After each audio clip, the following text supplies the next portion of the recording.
Namaste and welcome back to today's episode of Mahabharata Matters. In the previous episode, we saw that Karna Parva had ended after the death of Karna. Duryodhana was already distraught. He later on learned from Bhishma that his dear friend Radheya was really a Kaunteya. He knew this and yet had sacrificed his life for the sake of his friend. Duryodhana was utterly distressed. In the early hours of the 18th day morning, Kripacharya came to see him. It was a pitiful sight to see Duryodhana. It was obvious that he hadn't slept a wink since the death of his friend Radheya.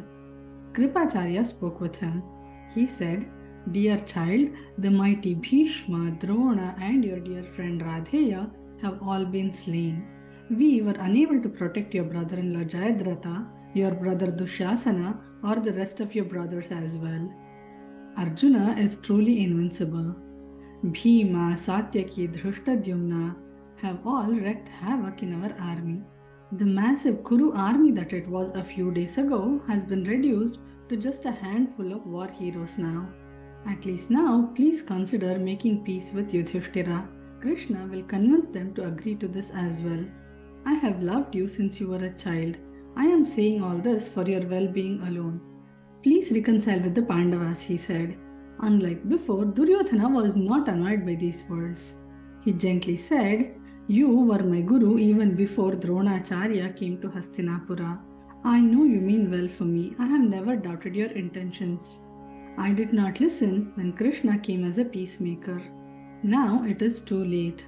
So many people have died for my cause and I cannot disrespect or be ungrateful to them. Also, I have been arrogant and too accustomed to being in power. Now I cannot fathom being a subordinate to the Pandavas. They will not forget the disgrace Draupadi faced in the Dyuta Sabha. She has sworn to sleep on the floor so long as I am alive. Their oaths need to be fulfilled. The death of Abhimanyu has sealed off all paths for reconciliation. Moreover, I want to have neither a pitiful life nor death. I will etch my name as a Kshatriya hero on the battlefield. That is how I want to be remembered. My death will absolve me of all blame. This is how it has to be. After the demise of my dear friend Radheya, I do not have any interest in ruling any kingdom anymore.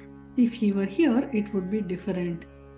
"I am sorry I am unable to heed your words," said Duryodhana. Kripacharya liked the softer side of Duryodhana even more. The day had dawned. Ashwathama suggested to Duryodhana that he should appoint Śalya as his new commander-in-chief. He was an invincible warrior who was greatly skilled in archery as well as in wielding his mace.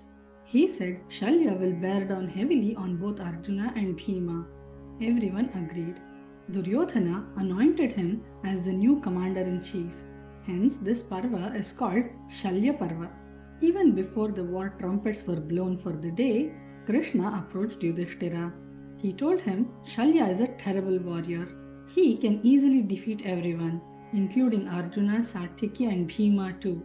But you are the only person who will be able to kill him. I know he is the brother of Madri, the mother of Nakula and Sahadeva. But do not go gentle on him because he is your uncle. You will be able to kill him," he said. Śalya had arranged the remaining few Kaurava warriors in the Sarvatobhadra formation, meaning safe from all sides. The Pandavas were in a Krauncha Vyuha, a crane formation. Śalya had commanded that everyone should fight as a group and not indulge in any duels. Yet, a few duels broke out. Yudhishthira had taken on Śalya. Bhima had taken on Kripacharya. Arjuna had challenged Kritavarma. Yudhishthira was losing steam against Śalya and Bhima had to come to rescue him. The mace fight between Śalya and Bhima was spectacular. Bhima even made Śalya swoon and he had to be carried away in a chariot by Kripacharya. But Śalya came back after a while and fought so furiously that Duryodhana again thought he might win the war that day. Yudhishthira began to get worried. He decided he had to contribute his share for the war. Krishna couldn't be wrong. He had decided that he would kill Śalya. Suddenly, a different-looking Yudhishthira emerged out of his chariot. He looked fierce like never before. A violent battle ensued between Śalya and Yudhishthira now. He attacked Śalya relentlessly. Śalya was about to pounce on Yudhishthira when Yudhishthira took a very sharp bhala, a javelin, and threw it at Shalya's heart. The javelin had pierced Śalya and had sliced his heart open. Another commander-in-chief of the Kaurava army, Śalya, lay dead on the battlefield. So what are our takeaways from this story? Vairagya, dispassion, is a strange thing. If it hits, a person will lose all interest in worldly things. This is exactly what happened to Duryodhana after he lost his dear friend Radheya. But then, even to get a glimpse of this dispassion, Duryodhana had caused so much havoc in the world and had caused the deaths of innumerable soldiers and war heroes. It is better if we understand and realize the transient nature of material things and the tentative pleasures they give us. When this is understood, the obsession and desire to chase after worldly pleasures will subside naturally. Another thing we notice is that after a dispassionate speech that he didn't care for the kingdom, etc., when Duryodhana saw Śalya fighting fiercely, he again thought he was going to win the war that day. Desire is the name of a strange creeper. It can creep up from the most unexpected quarters. It keeps a man running after it all the time. This verse clearly explains the nature of Asha, desire.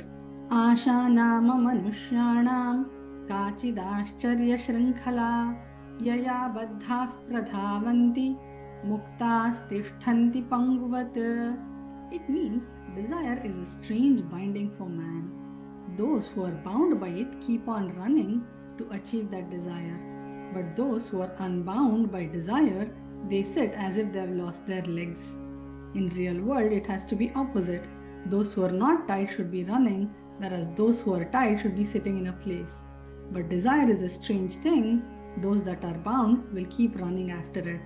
With these thoughts, we come to the end of today's episode. Remember, in this series, we are discussing matters of Mahabharata because even today, Mahabharata matters. Hari Om!